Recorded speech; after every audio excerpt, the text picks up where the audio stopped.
For the past 26 years, he has published the Brazilian UFO magazine. It is the longest-lasting magazine devoted to UFO ET phenomena in the world today. Brazilian UFO magazine now has two companions, UFO Special and UFO Documental. All three are monthly and circulate all over Brazil and Portugal. He's also the founder and director of the Brazilian Center for Flying Saucer Research, the largest organization of its kind in South America, with over 3,300 members.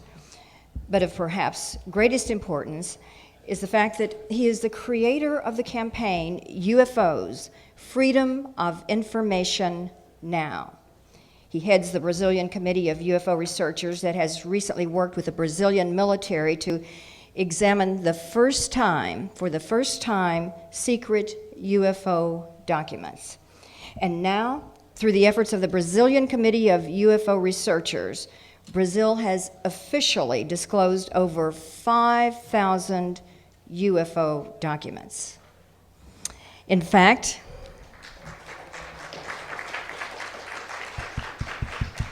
if Brazil should end up being the first disclosure nation, it will be in large measure due to the tireless efforts of our next speaker. Please welcome A.J. Gevaerd to X Conference 2010.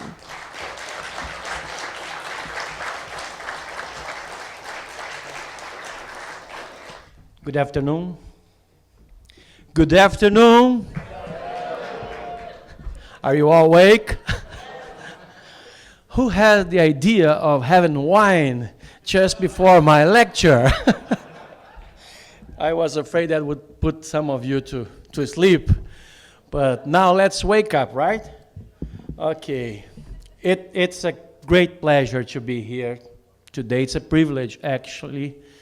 I have been speaking in UFO conferences literally all over the world, mostly in South America, but also many times in West Coast United States. Over 60 times I've came here. In spite of that, I haven't yet learned how to speak decent English. I'm still trying. So if you don't understand what I'm speaking, just raise your hand. I'll try to put in different words. But anyway, that has been my dream, speaking here in Washington, D.C. But why have I dreamed about speaking in Washington, D.C.? It's because when we talk about disclosure and secrecy towards UFO subject, it all started here. In a few buildings in this beautiful town, lots of information, but I mean really lots of information has been kept away from mankind. I'm foreigner, and I'm not supposed to be speaking about domestic issues like this, but unfortunately, we have to admit that U.S. government is the power holding the biggest amount of UFO information from mankind. And not only this, but also it is the U.S. government who has, for the last decades, imposed silence to other nations, such as Brazil, such as Argentina, such as Chile, many others in South America and all over the world. According to the political situation in these nations, they would comply, they would obey United States rules more or less, but in general, if mankind still doesn't know whatever it's supposed to know about other species in our environment, other advanced species in our environment, it's because of the very strong pressure made by U.S. authorities to keep it secret. Now, can you imagine that this is going on here in these many buildings where this information has been kept secret, very serious information that we are entitled to know. But in other buildings all over the world, in several countries, there are people who think on a different way. And they're starting to realize that this information can, at least in some points or in some measure, be released to the public. Now we have been taken by surprise by a few decisions made in governments such as UK, France, some of the Scandinavian countries, Spain, Chile, Uruguay, Mexico, Peru, Ecuador. Now, can you imagine Ecuador? Ecuador is a small country that now recognizes almost officially that UFOs exist. So did Chile, so did Argentina, so did Brazil. And eventually we have other powers coming forward and letting us know that something very big and serious is going on in our skies. Like the Vatican. Just a few months ago, we had a Monsignor, a man who is a close authority, a close friend of this current Pope, and the highest authority in Vatican. Actually, he is the official astronomer. José Gabriel Funes, a man from Argentina who lives and has 2 PhD in astronomy and lives in Italy. He's official astronomer for the Vatican. He's the official advisor of this Pope about astronomical issues. And he declared just recently that, of course, extraterrestrials, they exist and they are our brothers. And not only that, but he also said that not considering the existence of other advanced species in the universe is underestimating the creative capability of God. Now, that came from one of the top authorities in the Catholic Church in the world. That's something to be taken seriously. And this is what I believe it was supposed to, by the Catholic structure, from up and down all over the world. All members of the Catholic structure understood this as a sign to start being more open as possible toward the subject with their people. Now, while this is going on all over the world, there are some countries that for some reasons different from each other that have released material about UFOs, official material. Brazil has done the same. We have managed to get in Brazil about 5,000 documents of UFOs from the last 50 years, released by the Brazilian Air Force and some from the Brazilian Navy and Army. Very few, actually. The most of them came from the Brazilian Air Force. Now, my intention here is to show you how we did it in Brazil, because unlike many other countries, what happened in Brazil was a decision taken by the government when he was kind of forced by society to open its files. When some other countries like UK decided to open their documents, and they did it like 2 years ago, it was a government decision. There wasn't actually a strong pressure by society. It was a government decision. Out of nothing, they decided to come forward and say, here are the documents, and they put all over the internet, and everyone can check on them. So did France. So did several other countries in more or less amount of material. But in Brazil, we have a different thing. Our government didn't decide it by itself. There wasn't nobody in our structure, in our administrative power in Brazil or in the military who decided, well, let's open these files and put them over the web so everyone can see it. No, they didn't decide by themselves. They actually accepted, pledged a request that we did formally through a campaign, a petition that we launched. And if this worked in Brazil, if we were able in our country to show to our authorities that they should open their files, and they actually did, so can any other country in the world. Now, we did it in a certain way.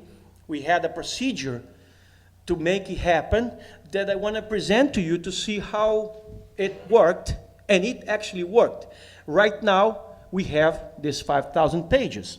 And just a month ago, our Congress declared the June 24 date to be the official date of the UFO researcher in Brazil. Can you imagine that? We have that in Brazil. I believe there is also in Chile and in Uruguay dates celebrating the UFO research. Now let's start doing this presentation where you see how we conducted our petition in Brazil. How are you so far? Are you understanding my English? Is okay? All right. Thank you. You're very generous. All right. Gracias.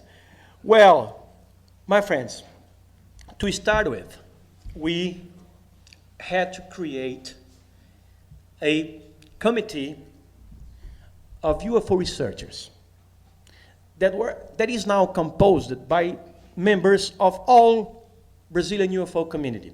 It means our movement and the results that we achieved don't belong only to a small group, but actually belongs to, or is to be credited to, a large group of people. We are about 15 to 16 now, people from several organizations and institutions, and also independent UFO researchers who built the Brazilian Committee of UFO Researchers.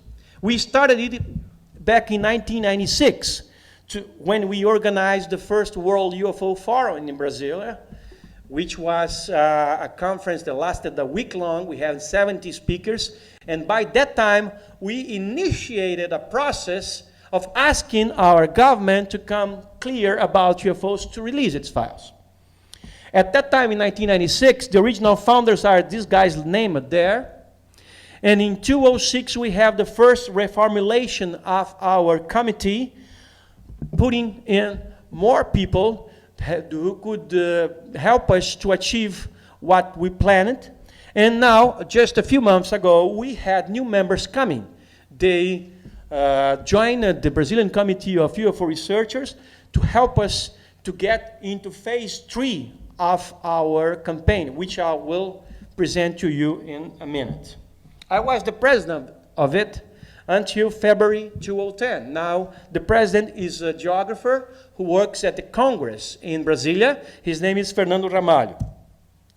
Now, after the first discussions about how we would proceed in requesting the government to come clear about UFOs to release its files, sure, we realized that there was no point in coming to the government and say, hey, folks, we know you're hiding stuff from us, and we want you to come clear. You got to show us your files, everything you have. That would never work. We have to come up with a strategy, and a strategy very clear that had more chance to be successful. And the strategy was selecting the best Brazilian UFO cases in history with one peculiar thing. All the cases that we selected, we had to have documented involvement of the military. This is what we did. Because when we selected the 3 cases that I'm going to present you now, we have this idea. If we come to the government and ask them to come clear, to release the papers, at least about these cases, of which we have certified, documented involvement of the Brazilian military, they cannot say, we know nothing about it, sir, because we have documentation that leaked in many occasions, proving to us and to whoever wants to see it, that there was actually an involvement by the Brazilian military in evaluating, investigating, and involvement whatsoever in those cases we requested information about. And the cases were the Operation Saucer, that I believe that some of you, or perhaps most of you, have heard about it, and a program from the History Channel, Brazil's Roswell. Operation Saucer happened in the Amazon back in 1977, from September to December, and was, so far as we know at least, the major non-military operation worldwide designed to officially, mind this word, officially investigate the UFO activity. It happened in the Amazon, in the island of Colares, lasted 4 months. I'll detail this for you in a minute. This is a case from the 70s. Now, we also select the cases from the 80s, which is what we call, and I quote, the official Brazilian UFO night, which was May 19, 1986, which is a big incident of a UFO flap in Brazil, when 21 spherical objects, each one of them with 100 meters in diameter, they were pursued by jet fighters, and eventually they became the pursuers of the jet fighters over Rio and São Paulo in Brazil. Case from the 80s. And of course, we also selected cases from the 90s.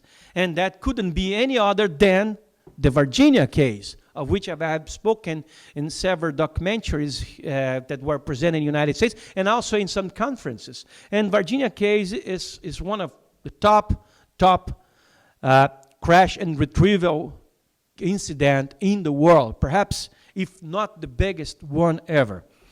It happened on January 20, 1996, and it was the crash of a UFO with the capture of at least 2 creatures while they were still alive. Now, let's see these cases in a little more details.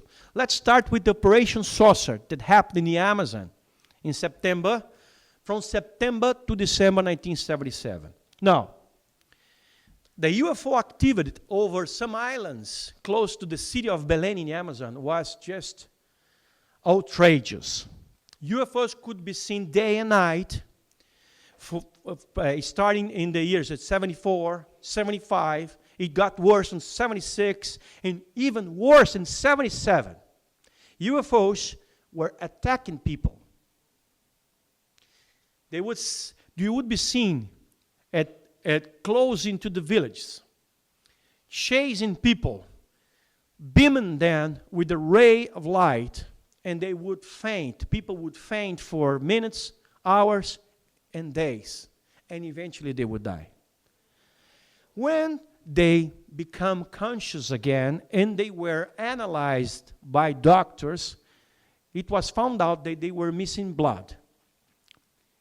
They were anemic. This is why this phenomena was called chupa-chupa, or suck-suck phenomena, by the people there, because they believed that not only their blood was being taken away, but also their energy. And this is a fact, because some people, I've been many times to that area and talked to so many people, and all of them had the same description. They feel like their energy was taken off them. Sometimes, for some people at least, permanently. They never regained the strength of life that they had before being attacked. Now, the situation was so bad that by July or August 1977, the chief or the community leaders, the areas attacked by the chupa-chupa phenomena, went to the governor of the state of Pará and said, see, you got to do something. Our people is suffering. Almost 9% of the population in the island of Colares just went away because they're afraid of the suk-suk phenomena. And the Brazilian Air Force decided to put a program to investigate what would that be. And that program was called Operation Saucer. And it was run by a man named Uiranger Holanda, which was a captain at that time and retired as a colonel. I interviewed this guy back in 1997. Now, the major facts about Operation Saucer, or this big wave called Suck-Suck in the Amazon, are these 5 ones that I present to you now. First, thousands of contact with UFOs happened at short range, and they are still happening. But thanks God, with no more attacks. They are not happening anymore. Fact number 2, while the Operation Saucer lasted for 4 months, its objective were mainly 3. First, talk to the witnesses and write down their description of the sightings, their reports. Take as many pictures and as many hours of film as possible of the phenomena, officially by the military that composed the Operation Saucer. We're talking about something between 2 and 3 dozen men in the jungle, armed and fully equipped to investigate the subject. And the third objective was, and it's written down in the official papers, it's official, the third objective was try to engage in a direct and safe contact with the intelligences beyond the phenomena. Now, there was already a knowledge that there was an intelligence beyond the phenomena. This is why it was written in the documents, in the official documents that we now have. As for the three of these objectives, over 3,000 pages of reports given by the witnesses were written officially by the military in these 4 months that Operation Saucer lasted. Plus, over 500 photos of UFOs were taken officially, and 16 hours of footage, no video at that time, 77 we're talking about. It was films of 8 and 16 millimeters in length, over 16 hours, including footage of motherships with several objects all around it over the Amazon River. These were filmed by the Brazilian Air Force officially. And what about the contact? Yes, there was a contact that happened in the last days of the Operation Saucer. By December 1977, Gevaerd Holanda, that gentleman that is over there, he was with his men in an affluent of Rio Guajará-Mirim, of River Guajará-Mirim, when he had this close encounter with a cylinder-like object, about 300 feet in length, who almost landed, it almost touched the ground, but didn't, on the opposite bank river. It approached, stopped. It was a huge, like a skyscraper. A door opened at this up portion. A creature just like us went off, and floating, it went down to the river level. The military were in a small aluminum-like boat, and the alien, they came close, just like I am with this lady eating her banana. And they just looked at each other. No communication at all. No word was spoken. No telepathic communication at all. And the alien just went back, floating, to this cylinder-like object. And it started to ascend, started to go up. And then it took full speed and went away. Now, that's the gentleman. He told us this when he retired back in 1997. That's Gevaerd Holanda. He's a very brave guy. This is why he was selected to be the commander of the Operation Saucer. And he confirmed facts beyond our imagination that now are even confirmed by other military that we have interviewed recently. Now, in this whole report of the Operation Saucer, we have also to talk of the people who were attacked. We are speaking about 300 to 400 people that were treated by that woman. She is Velaide Cecim, who at the time when it happened, back in 1977, she has just graduated from medicine school.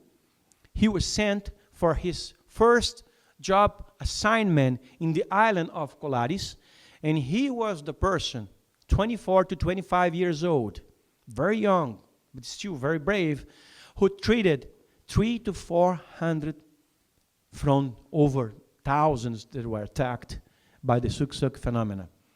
She was smart enough to keep record of their health status, so she could confirm that when someone was attacked, that person would actually have anemic status after that. Part of his blood was taken through the beam of light, or perhaps something in the blood. She confirmed. Unfortunately, these files are no longer available to us. She also informed, and confirmed, it was confirmed by other authorities, that at least 4 people died of those attacks. And those attacks were not only to people, but also to animals. Very few people know this, that also animals were attacked. I mean, dogs, cats, cows, horses, especially horses and dogs. And when it comes to humans, 75% of the attacks were against women. They would have scars from the upper part of her thorax and the shoulder, in the neck, and sometimes these scars, they seem like the wound has been produced for many days, but instead of that, it's only for a few hours. That was something very interesting, and also very tragic. Now, that was Operation Saucer. Now, why did it end on December?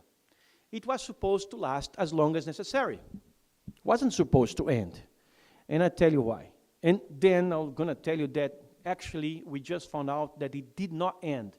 It just changed the format, the command, and went on under U.S. military coordination in the jungle back in 77 and 78.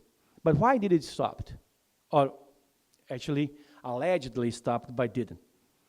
Because even though the third objective of Operation Saucer was to establish a contact with intelligence beyond the phenomena, when it happened, the Brazilian military was so frightened that they decided to shut down, afraid of they may lose control of the situation. Now, what happened is that when that contact that I just described happened among William Gioland and his men and that big spaceship, that cylinder object, he went to his superior in the city of Belém, where there's a big airfield from the Brazilian Air Force, to report the situation as he used to do regularly every week, report the situation of what's going on in the island. When he did so, his superior, which was Brigadier Protásio de Oliveira, was so shocked to learn that an actual close encounter took place among his men and an alien intelligence, that he decided, shut down Operation Saucer. Just shut down. Bring your men, bring all the papers, bring all the photos, forget about it, don't talk about it to anyone. This is what he was told. But actually, it's not what happened. We just learned that one of our major suspicions about it is confirmed. And it is. It's just unreasonable that an operation that was designed to establish contact with another intelligence, when it happens, the operation stops, ends, it's closed. It's just not reasonable. That must be something that we still don't know. My suspicion was that the Operation Saucer was kept, but I didn't have any confirmation, any information at all about it. But just recently, a very top-ranking military in the Brazilian Air Force confirmed that not only Operation Saucer continued under a different name, much more secret, but also that it was run by U.S. military. When I double-checked, are you sure? When I double-checked with the man, with the brigadier, asking him, are you sure that it was run by U.S. military? He said, come on, AJ. At that time, if it wasn't for United States, we wouldn't have tires, we wouldn't have gas, we wouldn't have anything to fly our planes, to run our operations anywhere in the country. So it's kind of implied that it was demanded by U.S. authorities to take over Operation Saucer, to go to a much more secret level and keep on going with the documentation of the UFOs in the Amazon, and perhaps, this is something to be confirmed, continuous contact with intelligences beyond that phenomenon. This is something to be confirmed. I really expect that in the next months we will have that information for sure to be presented. I'm working on that right now. Now, the second case we are talking about is one that have produced many, many evidences. It's what we call the official Brazilian UFO night. And I tell you why we call it official. It's because it was such a big phenomenon that happened on May 19, on the night of May 19, 1986, that in the other morning actually, the Minister of Defense had to go public and national television in Brazil to declare, yes, my fellow Brazilians, something happened last night. Our jets have been chasing strange phenomena in our skies, and we are engaged in full investigation of the subject, and we should come up with a report in 30 days, which never appeared to us, at least to us. But the military, the top-ranking militaries in Brazil, they had access to that paper, to that document. Now, after our disclosure, we also do. It's here, and I'm reading to you in a few minutes its content so you can see what was concluded by the military about that. Now, the Brazilian UFO official night is considered to be the major wave or flap of UFOs in the country. It's when 21 spheres, 100 meter. Now, you don't have the metric system here. Let's put in US numbers. 300 feet in diameter. Can you imagine one sphere, a ball of a diameter of 100 meter just above, let's say, Washington? Can you imagine how big it would be? Now, can you imagine 21 spheres like that? This is the official measurement of the size of those objects over Rio and São Paulo for several hours. Now, about it, and this incident involved all levels in the military and civilian authorities in Brazil, who set the country in full state of alert. 5 facts about it. First one, the UFOs, the 21 spheres, were fully detected, not only by ground radars, but also by airplane-borne radars, and also visually confirmed by the pilots.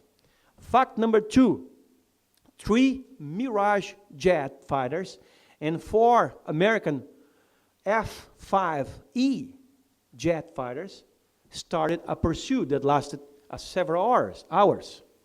Fact number 3, at that same moment that the dog fight was going on all over the southwest region of Brazil, especially over São Paulo and Rio and Brasília, Goiânia and Belo Horizonte. You can see this is a very large area. There was a high-ranking officer just in the air, flying from Brasília to the city of São José dos Campos. And he, as a military, as a very graduate authority in Brazil, he could come closer to the objects and witness what was going on. The other day, the situation was under control, but the minister was forced to go to the television and to admit what happened in Brazil. Of course, he, at that moment, did not say anything about alien spaceships or flying saucer or UFOs or something, but they were speaking about flight phenomena under controlled intelligence control. That was Minister Otávio Moreira Lima.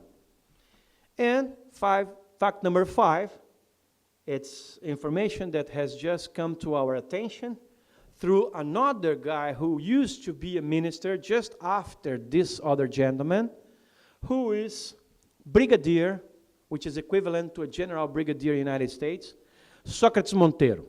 Now, Sócrates Monteiro, at that time, he was in command of one of the major military Air Force installation in Brazil, and he was on the clock, watching everything happening, but always kept whatever he knew for himself and his men, of course.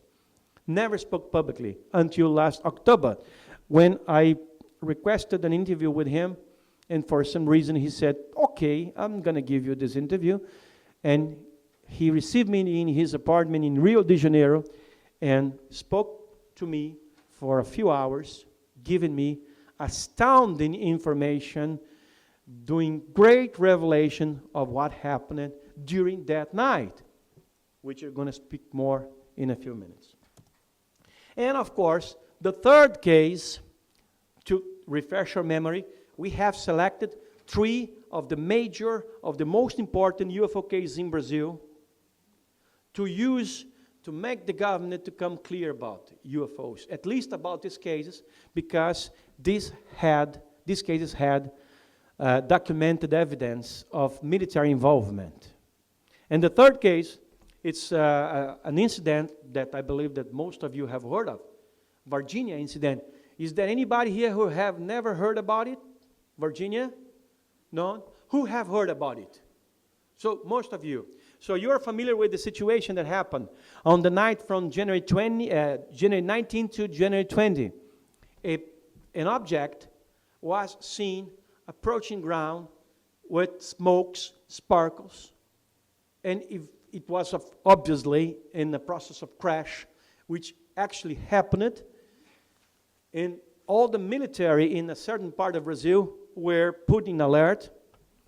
And in the other morning, which was a Saturday, January 20, very early in the morning, like 6:30 in the morning, some people that woke up and went to their jobs, they started seeing strange creatures in the vicinity of the city of Varginha. Now, Varginha is like, now it's a 120,000 people city, but used to be like 70 to 80,000 population at that time. But still, it's a very important city in the state of Minas Gerais. Now, when these people saw this creature, about 7:30 a.m., they thought that they could be some sort of wild animals or monkeys or something. And they called the fire department of the city of Varginha, because in Brazil, when you see such a creature, when you see such a wild animal or a monkey or something, and sometimes we do have it. So where I used to live till 2 years ago, we would eventually find an alligator in our swimming pool. What was down the Amazon, that's a fact. Now, when people see some wild animal, they call the fire department. The fire department is supposed to come and make the capture using nets and whatever. Well, despite the fact that the fire department headquarters is only a few blocks away from where the creatures were seen, they took 3 hours to arrive to make the captures. It's because they were already organizing this capture with an army troop that was already monitoring the situation. They arrived together, the fire department guys and the military guys, the army guys with a truck. And it was decided that it would be the fire department guys who would go into the brush and capture the creature, which they did. The creatures offered no resistance whatsoever. They were weak, and they looked like skinny, brown, dark brown skin, no clothes, big head with 3 protuberances in the head, not horns, but protuberances, big, round, red eyes. And what was the most impressive in them is that they had very visible veins in their upper arms, in the shoulders, and in their neck. Purple and black veins. And they were smelling very bad. That was in the morning. One creature was captured at 10:30 in the morning, January 20. and was taken away from town. But other creatures just went away. They were at large. They weren't captured. And by that time, all the police forces and military forces, intelligence forces in that part of Brazil were all in a state of alert, doing a full search to see if they could find it. Now, let's come to the facts about it. First, the crash was witnessed, radar detected. There's no doubt about it.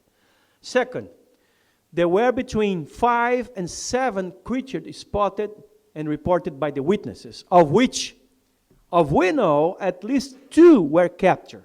We don't know, we don't have solid information about other captures. We have some information about 2 other captures, but it's not solid. It's not something that we can confirm. It's not something that I am in liberty, or I could come here and say this happened. What I'm talking about is what we have confirmed from several witnesses, including military witnesses, and from documentation that we got. And fact number 3, these creatures were captured alive, but barely. The first one, captured in the morning, died just after that. So we were informed by some of the military who took part in operations, the procedures for capturing and transportation of that creature. But as all the military and police forces were looking for strange creatures in all that vast area, at night, about 9:30, at that same night, 2 guys, young guys, that belonged to what we call the reserved squad of the Brazilian police military, or military police, which means they are not guys that use uniforms. They go without uniforms. They are military without uniforms. They use cars without signs, and they were using this car, a small Fiat car,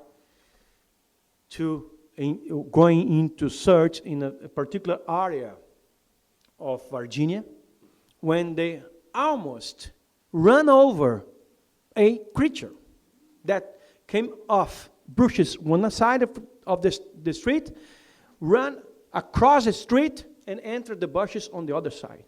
The car stopped.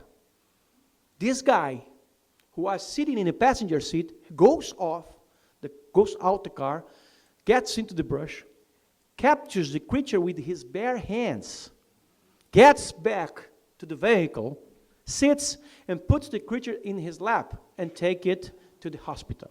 Now, none of the many military and police guys that were sent looking for strange creatures were ever taught or were ever told that they should be careful with the creatures.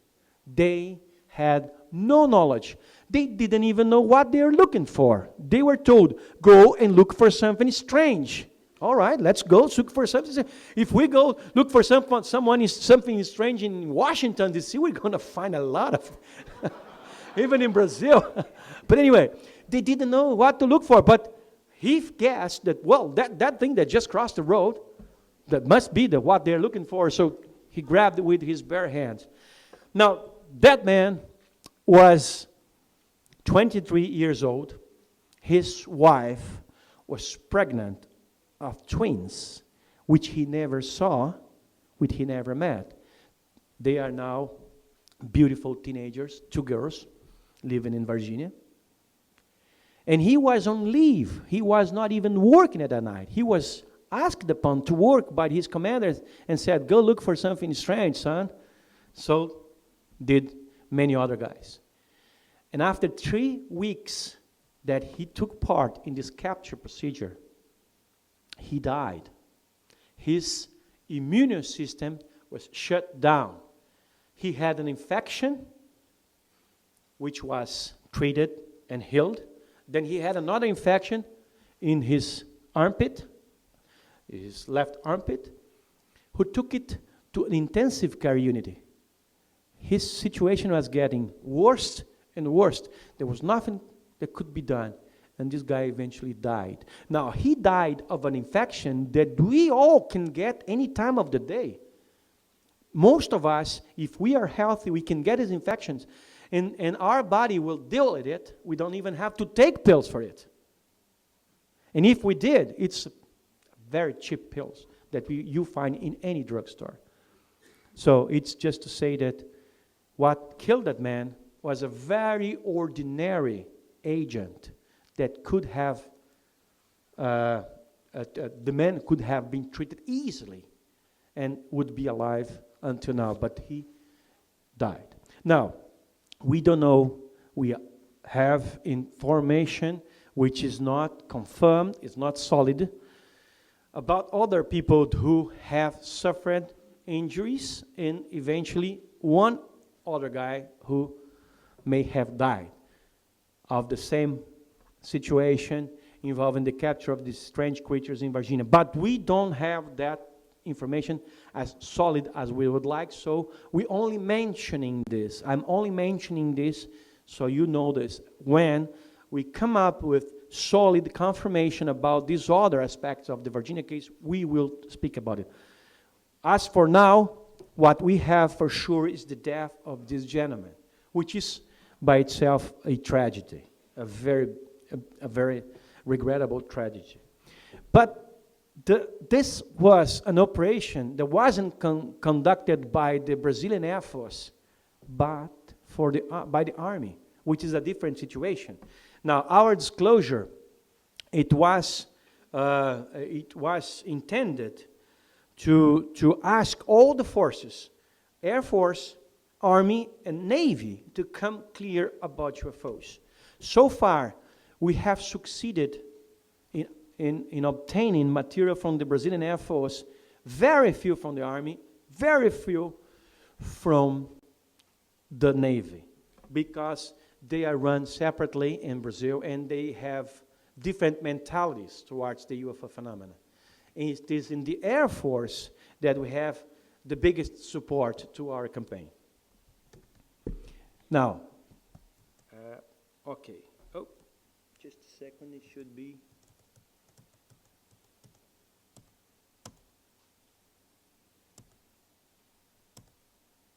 Okay. Now, then, having these cases in our hands, fully documented, with the involvement of the Brazilian Air Force, we decide to release the campaign, or to start the campaign, UFO's Freedom of Information now. Now, this campaign had, at that time, one phase and a designed future phase, number 2. The number 1 phase was what we call the Brazilian UFO Manifest. It was launched in March 2004, and it was basically the collection of signatures to be added to a petition that should be delivered to our government with some facts about UFOs. And guess what? Through the magazine website and through the editions, the printed editions of the magazine, and our other organizations that are connected to us, we could gather 70,000 signatures of people that supported our campaign. And phase number 2, if that first phase didn't work as we planned, the phase number 2 would be the Brazilian UFO dossier, which is a little more strong document that was eventually released on December 2007. It was a formally engaging in official request for the release of specifically listed UFO documents, and in this case, we had to use a federal act number 11,101-205. Now let's see how it works. But before, let me tell you that we have designed this campaign to go on, and if necessary, we would launch a phase number 3 to make all our requests meet with approval of the government. So far, we have succeeded in getting a lot of documents, but still it's not enough. It's not what we want, or at least not all of what we want, and we still may go on with phase number 3, which I will describe to you shortly. Okay, what is the phase 1? The phase 1 is pretty basic. We issue a document called the Brazilian UFO Manifest. We put over the net. We spread all over the country. We send to the press. We send to the congressmen. We send to the people. Everybody that is connected to UFOs and people who should know about what we're doing. And we basically stated 4 facts or 4 truths about the UFO phenomena, of which we are all very well familiar with. But most people are not. And these truths are, first, the UFO phenomenon is real. There's no doubt about it. Whatever it is real. All right? The UFOs, and this is truth number 2, are of extraterrestrial nature. I mean, extraterrestrial, they don't belong to this planet at this time. If they come from this planet in the future or other dimensions, I don't know. Or if they come from other planets. They are all different possibilities that can work separated or together. Anyway, what we mean is that they don't belong to any nation in this planet. What used to be sightings in the middle of nowhere, appearing in farm places and places that have very low population. Right now, sightings are all over big cities in the entire world. Now, we have sightings here in Mexico, as we have in Brazil, as we have in Lima, Peru, as we have in Quito, Ecuador, as we have in Los Angeles, as we have in New York, Paris, Sydney, London, you name it. Like in Mexico, we have had fleets of dozens of spheres in the sky in broad daylight, which are filmed separately by different persons in different parts of town. They call them flotillas. And this is one of the biggest things in ufology ever. Now, if you see the videos that have been put over the net, especially on YouTube, of the flotilla, where there are lots of them that can be balloons, but the real ones, they are just outrageous. They show so perfectly clear how these intelligences are approaching us so boldly. They don't care more to be hidden from us. They must, or at least I believe that they want to be seen and acknowledged. Now, if we have these 4 facts put together, UFO phenomena is real. They are of extraterrestrial nature. They show a continuous approach, and their activity is incessantly growing. The 4th truth, which we presented to our authorities in our petition called Brazilian UFO Document, Brazilian UFO Manifest, couldn't be any other than it's time for action. This is basically what we asked our authorities. Let's do something about it.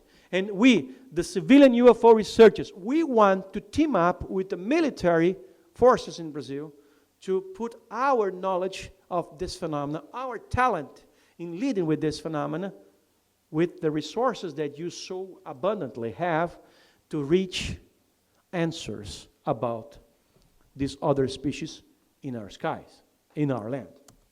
Now, when we did so, we presented this petition on May 20, 2005 to our authorities. Our targets were 3. First, of course, the President Luiz Inácio Lula da Silva, a very famous guy all over the world, because he's believed to be a very democratic, a leader in South America and this and that. But actually, he has some interest for the subject, but showed or issued no comments of our petition.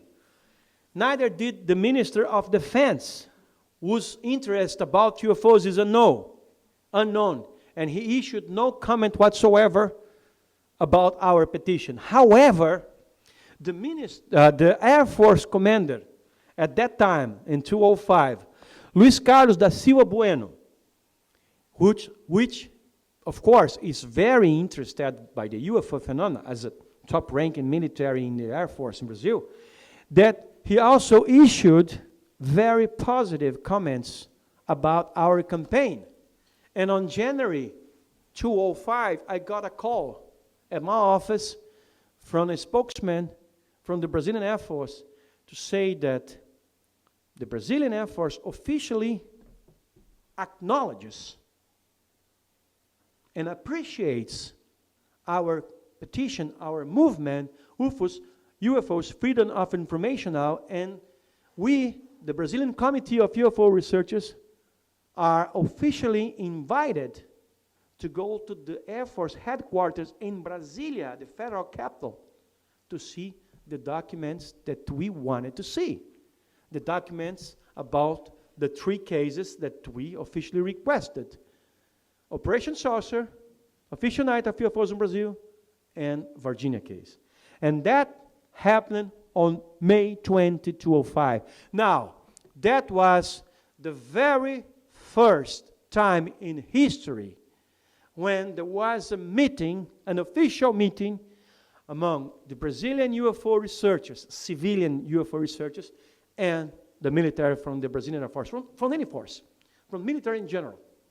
And it happened on that day, that was a Friday, and we are very glad to go to Brasilia and watch what the military had to show us and hear what they have to say. Now, when I got that call, and it was also later confirmed in our visitation by that gentleman over there, a brigadier named Teles Ribeiro, he said, "Gentlemen, we at the Brazilian Air Force were instructed by our commander to open every door that you want to go in, to open every drawer, to open everything, show you everything you want to see."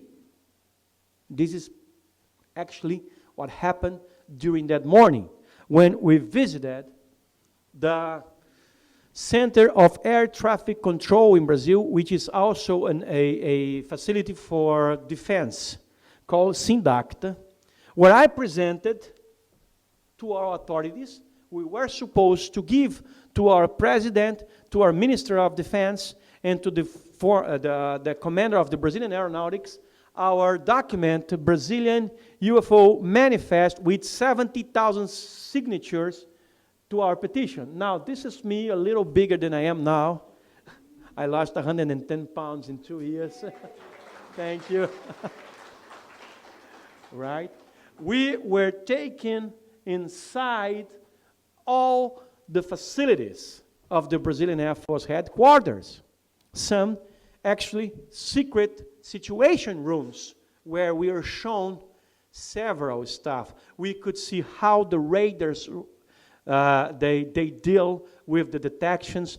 When the detections are of unidentified targets, what do they do? What are the procedures they take? Everything. We could do that. That was a fascinating moment for us, an historical moment in our lives. These are my colleagues. Here is Marco Antonio Petit, who launched this campaign with me. Rafael Cury, and here the military. Here we have Claudeir Covo, Rafael Cury, Marco Antonio Petit, Roberto Becchi, and Fernando Ramalho, who is now the actual president of the Brazilian Committee of UFO Researchers. Here are other photos of us in the radar room and signing the books with our, registering our presence there. And also, right in front of the building of the Brazilian Command of Aerial Defense. And we have been inside that. It's where we could see, at some point, the documents that we requested. Now, while we were at the Brazilian Defense Command building, which is Condabra, we were received by this gentleman, Brigadier Ateneu Azambuja, who's my next victim. I'm about to interview him in a few weeks from now. He's given up his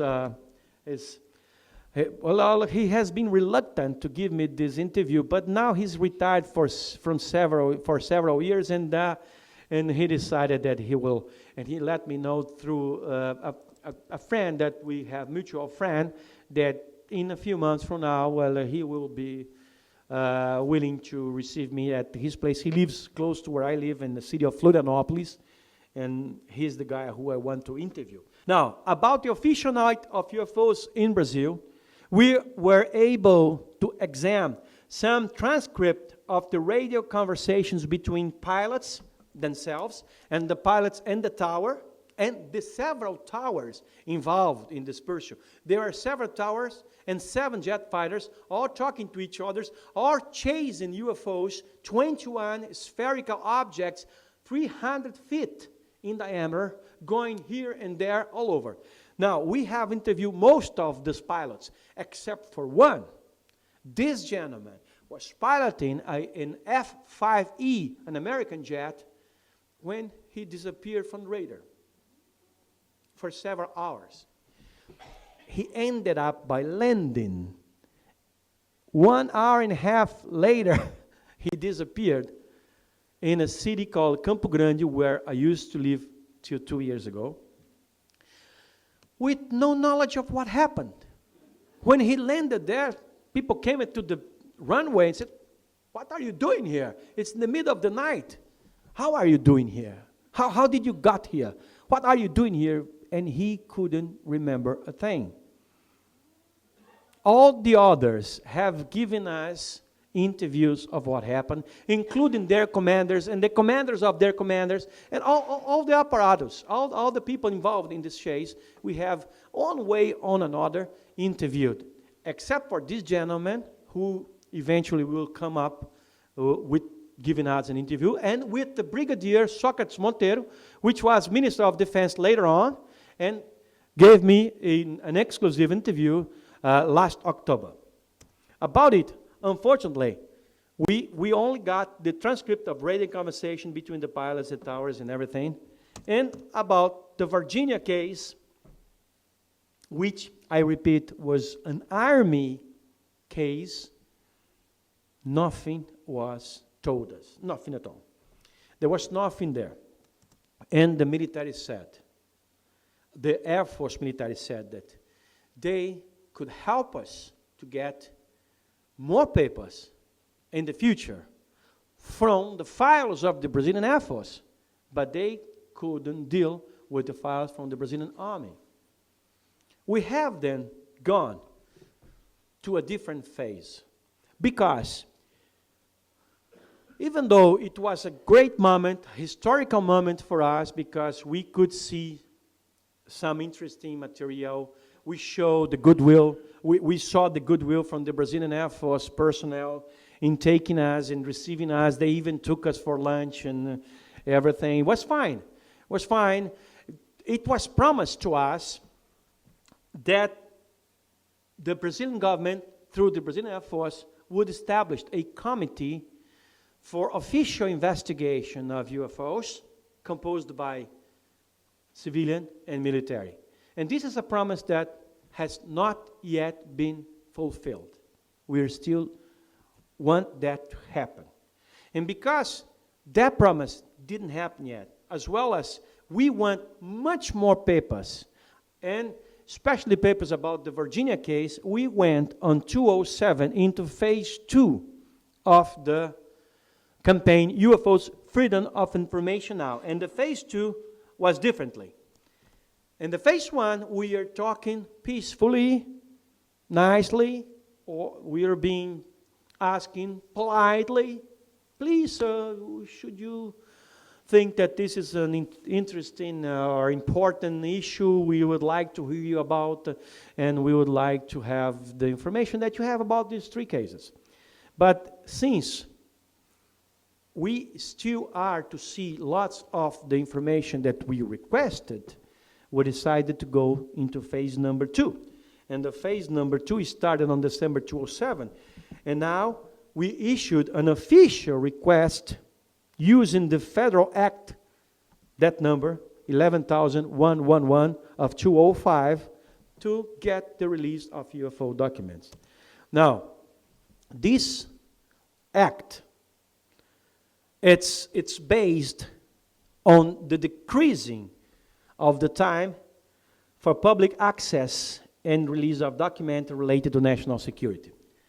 Before that Act 11.111 was issued in 2005, the law that was currently being applied was number 8159. And the difference between the two of them is this one. While the law or the act, the previous act, determined that documents and information pertaining to national security could be kept away from public for 50 years. Now it's only for 30 years. And there is now another law that can be approved in the Congress in the next month that will get this to lower this to 20 years. And you see, most of the UFO stuff, UFO documents, is under this category, ultra secret.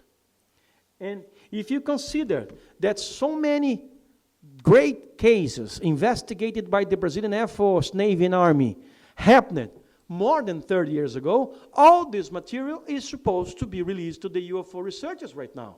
And this is something that we want to see happening.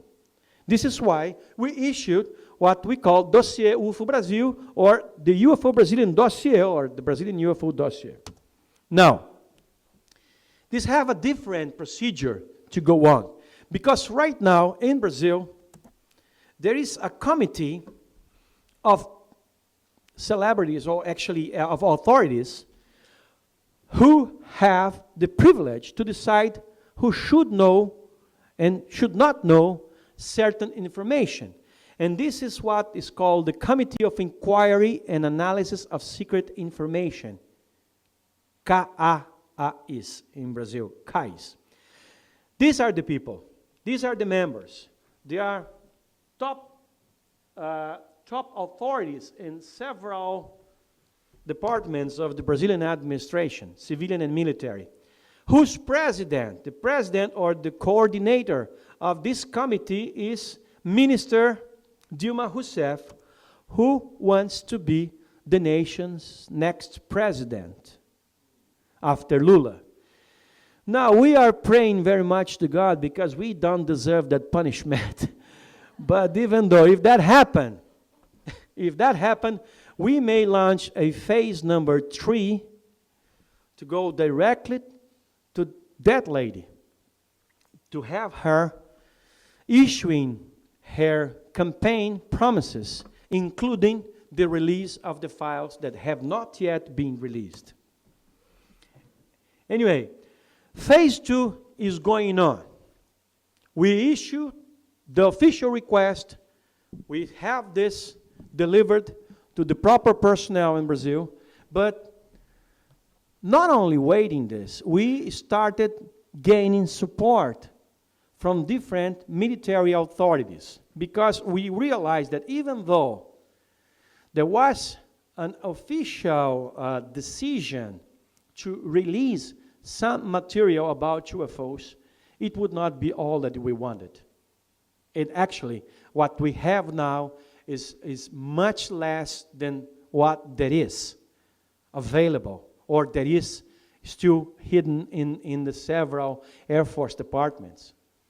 It's to say, what we've been given is only a small fraction of what there is.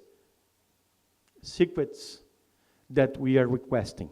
So we decided to go around it and to get support from very selected people in the military, both still on duty and retired.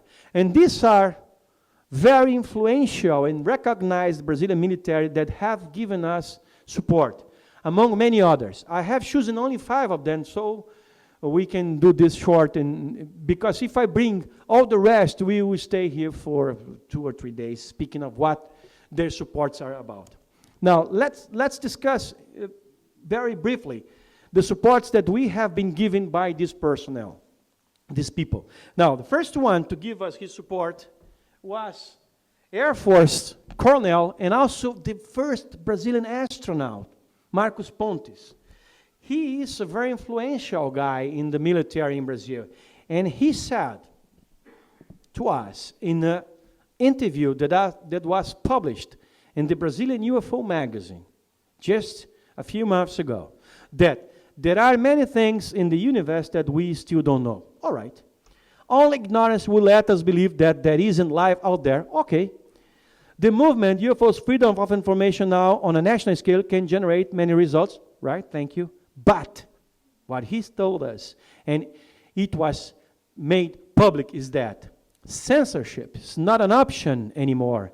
And it is necessary that our authorities, and he is an authority, not only recognize the seriousness of the UFO phenomena, but also take steps to reveal it to the nation. It came from this gentleman. From another gentleman, who is Air Force Colonel Antonio Celente Videira, who is also a high-ranking military of the Superior School of War in Brazil. He said that the opening of the secret UFO files in Brazil is a historical landmark. Okay. But now, these documents produced by the Brazilian military became important pieces in the analysis of the alien presence on Earth and for the improving and expanding national security. He is a strategist.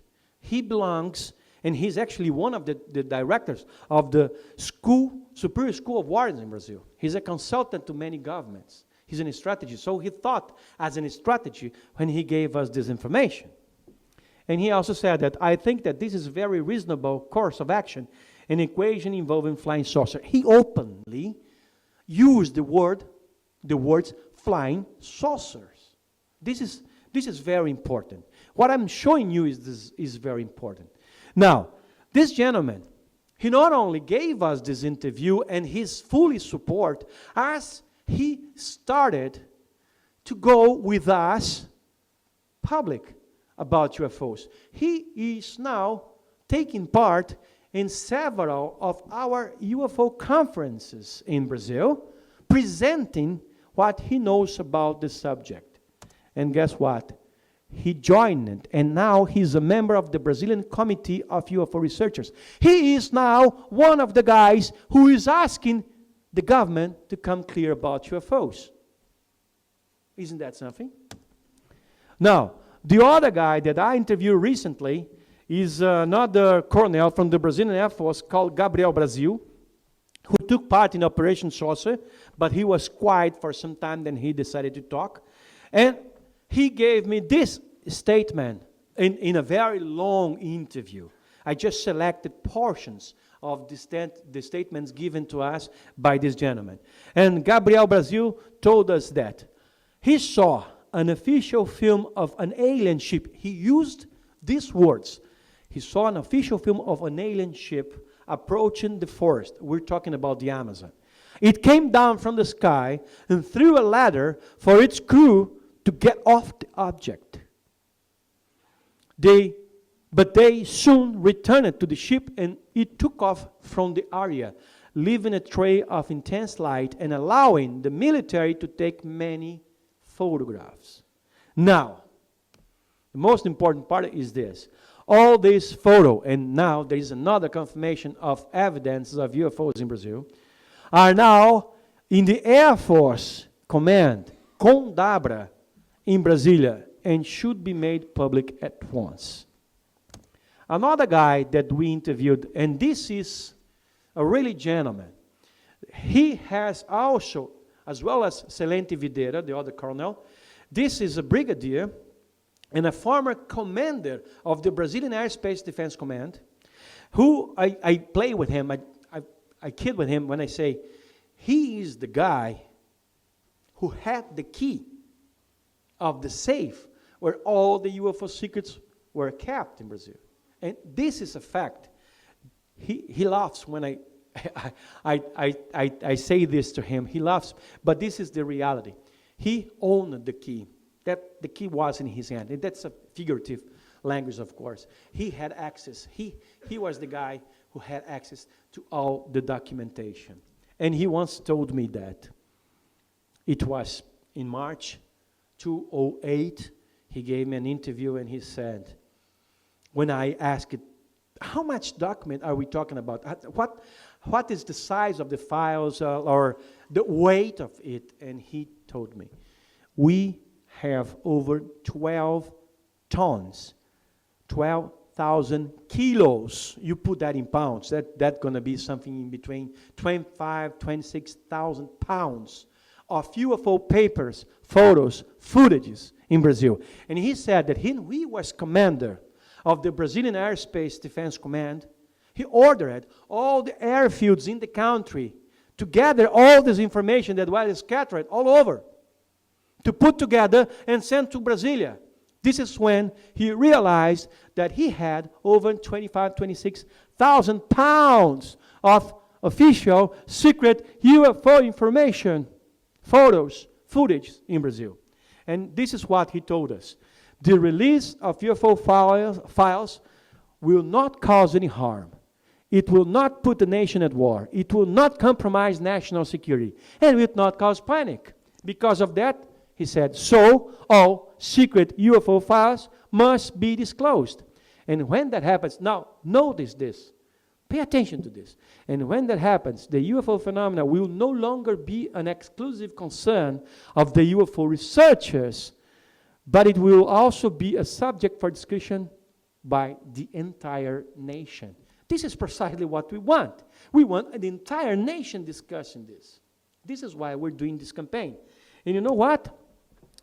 This gentleman was the guy who prepared a form. Actually, there was an official form that should be filled by every pilot flying in Brazil, either Brazilian flying in Brazil, civilian or military, or foreigner pilots flying in Brazilian territory. If they see an unusual object, a UFO, which in Brazil is called traffic age, and aeronautics language, traffic age. If any pilot see anything at all, doesn't matter how long the sighting takes and whatever it happens, as long as it is in Brazilian territory, this pilot it's mandatory that he lands, or when he lands, that he gets a form at a specific room in any airport of Brazil and fill it with information about the sightings. Now, when José Carlos Pereira was on duty as the commander of the Brazilian Airspace Defense Command, he ordered this form to be updated and to be better designed to contain more information about the sightings. And the information should be immediately digitalized. So all the information that are filled in that form is now in a huge digital data bank, a computer data bank in Brazil, that can be accessed by our authorities. But we don't have access to it. We want it. We want to have access to it. And there are... Excuse me? Yeah, that would be great if we had access to it. Now... Yeah, well, perhaps someday. We're going step by step. Sometimes a few steps at once, but we're going slowly, but we're going to get it. We already got this gentleman to admit that Operation Saucer material was that we had information about. 3,000 pages, 500 pictures in 16 hours of footage. We also had this gentleman confirming to us that the Brazilians have that huge amount of papers and documents and everything. It is all being kept in the Brazilian Airspace Defense Command in the building in Brasilia. And also, we had this gentleman confirming that they have thousands of reports for the last 5 decades of UFOs seen by pilots in Brazil. And they all are in this forms, which are now digitalized into a data bank. Now, guess what?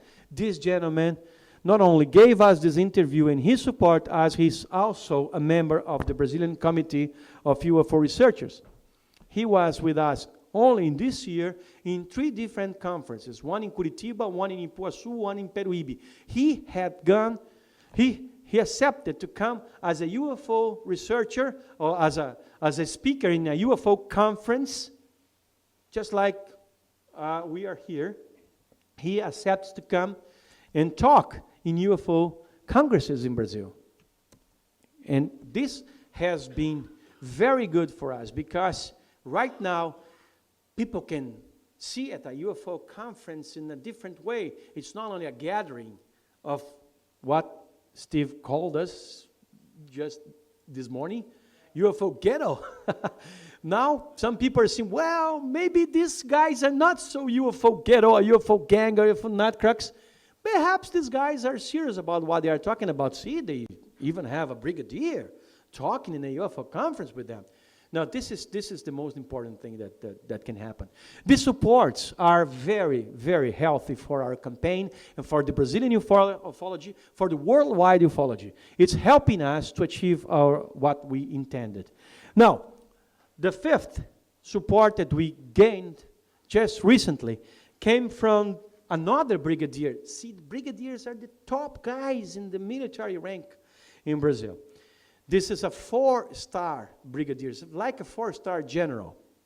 And he was not only minister of the Air Force in Brazil, but he was also commander of the SINDACTA, which is Integrated Center for Air Traffic Control and Defense in Brazil.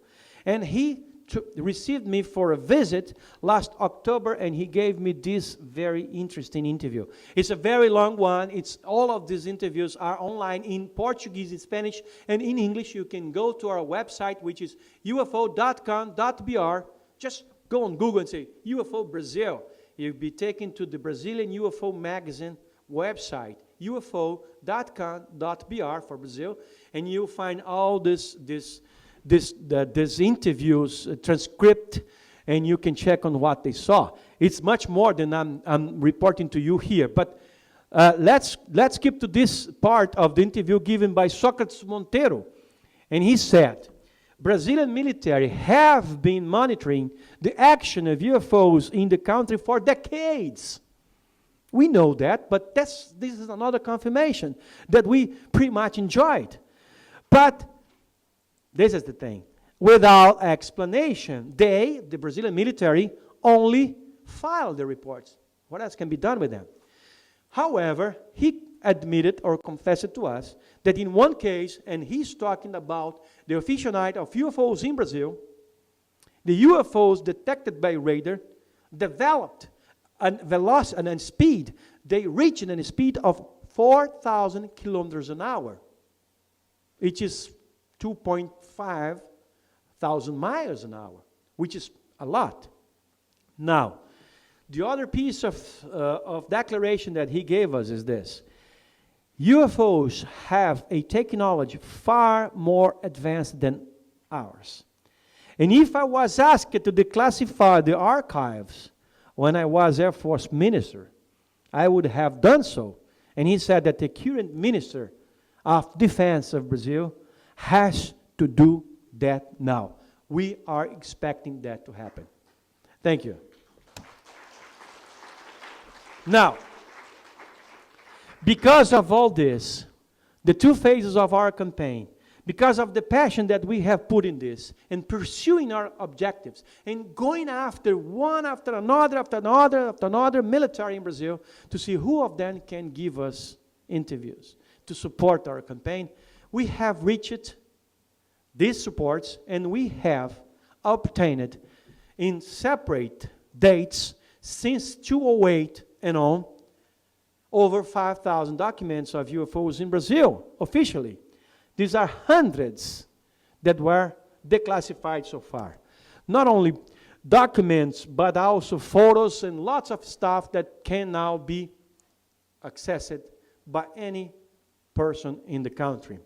Some of these documents, they show maps with UFO roads, or they show UFOs landed, or they show UFOs sighted by multiple witnesses, including military, pilots, all sorts of cases, some of them very, very impressive. And guess what? Our campaign has not ceased. We are still doing this. And while we talk, there is people in Brazil, my people at the Brazilian Committee of UFO Researchers, working. And because of that, much more documents are coming. Day after day, we have something coming.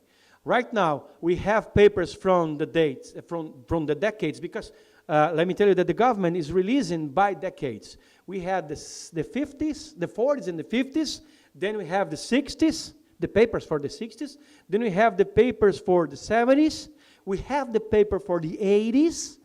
We're not expecting, and it's going to happen anytime now. Perhaps when I go back to Brazil by Thursday, I'm going to find that the government has released the papers for the 90s, and then the year the last decade. And when it released the papers for the 90s, maybe Virginia will be among it. We don't know. But anyway, the documents keep coming. And we keep doing whatever we have to do to get the information out. Lots of paper. It has given us a lot of trouble to put all this information in a proper format, because when the government releases it to us, it's such a bulk of paper that we spend hours in classifying this thing, getting all in PDF formats and everything, so it can be published in the Brazilian UFO website, so can everybody see it. Right now, if you go to our website, you'll find over 5,000 to 6,000 pages of UFO documents that you can download, all in PDF formats. I'm sorry, all in Portuguese as well, but maybe in the future we're going to have this in English. I don't know. If we find all the translators that are taken to put this into our language, into your language, and in Spanish also. All right. But among this 5,000, almost 6,000 pages of UFO documents, we have some pearls, we have some treasures, some very interesting material, impressive material. And in one of them that I brought you here, which is a document that was signed by the brigadier, again a brigadier, general, this time a 5-star, José Pessoa Cavalcante de Albuquerque. He is reporting to the official UFO night. Now, you remember when I told you that the Minister of Defense at that time, he was forced, because of the situation was so badly, so serious, that he was forced to go on the other day on national television networks and to admit that the nation was, I quote, invaded by strange objects last night that were pursued by our jets. Situation is under control, and we are engaged in a full investigation of it, and we should, and we will issue a report of it in 30 days. Now, it happened on May 19, 1986. This declaration was given on May 20, 1986. 30 days after that would be June 20, 1986.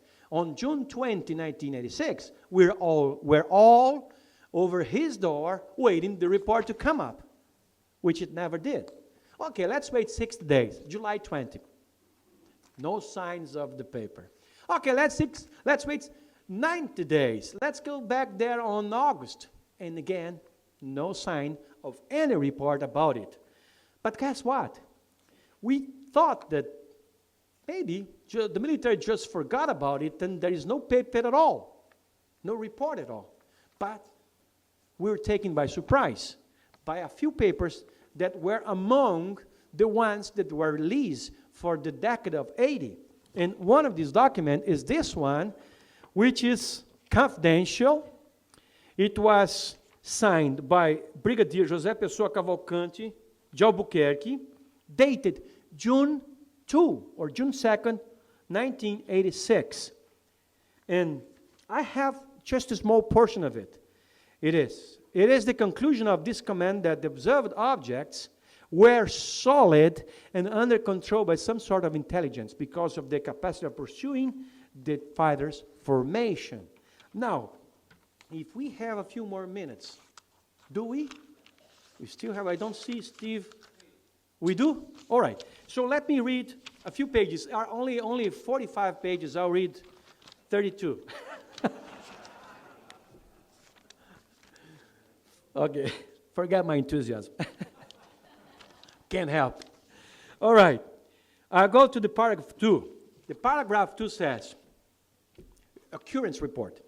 Due to the time limitation and specific knowledge limitations regarding the nature of the facts, this command, the Brazilian Air Force Defense Command, has decided to limit itself to simply narrate, describe the facts, and avoid any kind of speculation involving the Ministry of Aeronautics. Now let's jump to the conclusion. In this paper, it is described how the jets were scrambled, what they saw, the size of the objects, the maneuvers. They went from west to east, from west to the radar detection and everything, to go on and on. But at the last pages, when we finally get the conclusions, this is what it counts. Now, final considerations, it said. 1, based on the analysis of the above reported events, what I just said to you, it is this command's opinion that, according to the information from the air traffic controllers, the pilots of the jets, and the previously elaborated reports from the Air Defense Command, that there are some points of coincidence regarding radar echoes, accelerations, illuminations of the objects involved, as well as their velocities and behavior, either observed by technician and detection by and visual contact. And some of those coincident points that we can name are those phenomena which exhibit certain constant characteristics as followed. A, the objects produced radar echoes not only on the air defense system, several radars on the ground, but also in the intercepting airplanes simultaneously, with visual observation by the pilots. Now, you have several ground radars detections, several airborne radar detections, and visual sightings by personnel in the ground and in the airplanes. You have the perfect case. You have just the perfect case. Now, item number B.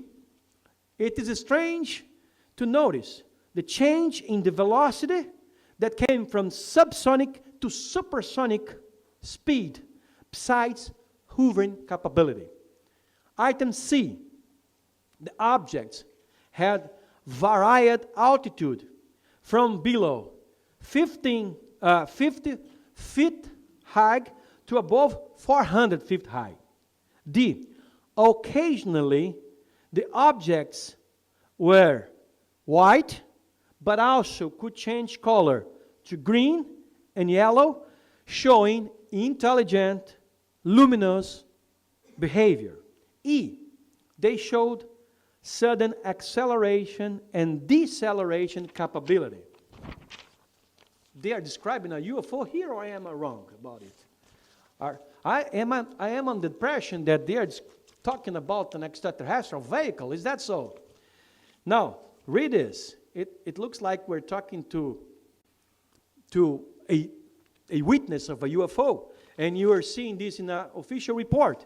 And item number 5, item F is that the object had sharp turns capability with constant radius and sometimes with undetermined radius. Item 3 is that the conclusion of this command is the observed facts in almost all presentations is that the opinion of this command is that the phenomena is solid and reflects some sort of intelligence by its capacity to follow and sustain distance from the observers, as well as to find information, and are not necessarily manned craft. This is signed by José Pessoa Cavalcante Albuquerque, which is a brigadier from the Brazilian Air Force. This document is also at the Brazilian UFO magazine website. Now, this is a very historical landmark who was achieved through the campaign UFO's Freedom of Information Now. That is, during the so-called Brazilian UFO night, official UFO night, what we call an invasion, the military were in full alert and in control of the situation and made all the necessary steps to evaluate what was going on. Not only pursuing, but also to find out what happened. Now, also, during the procedures of our campaign, we came across some material that was released officially by our military that is also very impressive.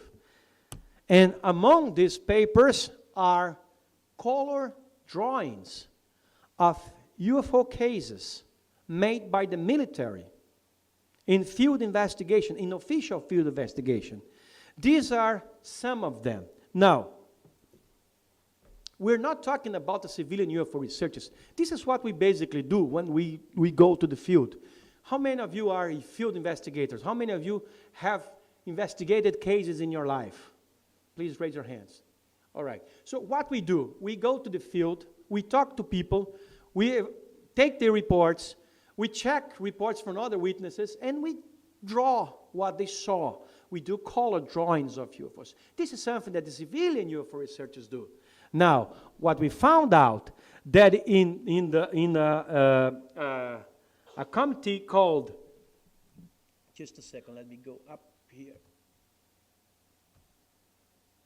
Okay, that we found out that in one of the committees that was created by the Brazilian Air Force to deal with UFO researchers, which was called Sistema de Investigação de Objetos Aéreos Não Identificados, or Unidentified Aerial.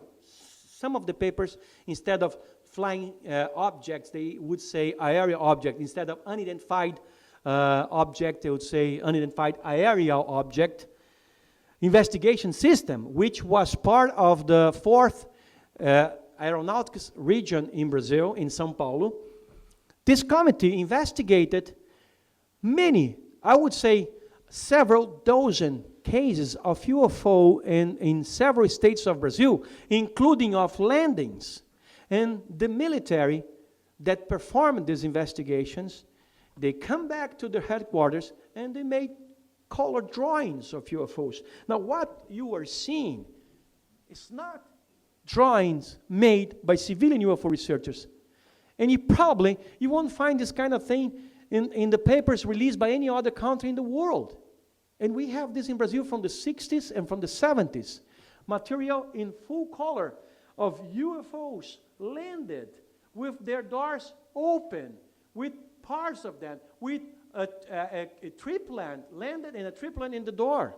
These are cases investigated officially by the Brazilian Air Force, who, just like civilian UFO researchers, this military, they did their job well, and they did, including color drawings of the sightings that they investigated. This is something that we don't see every day, folks.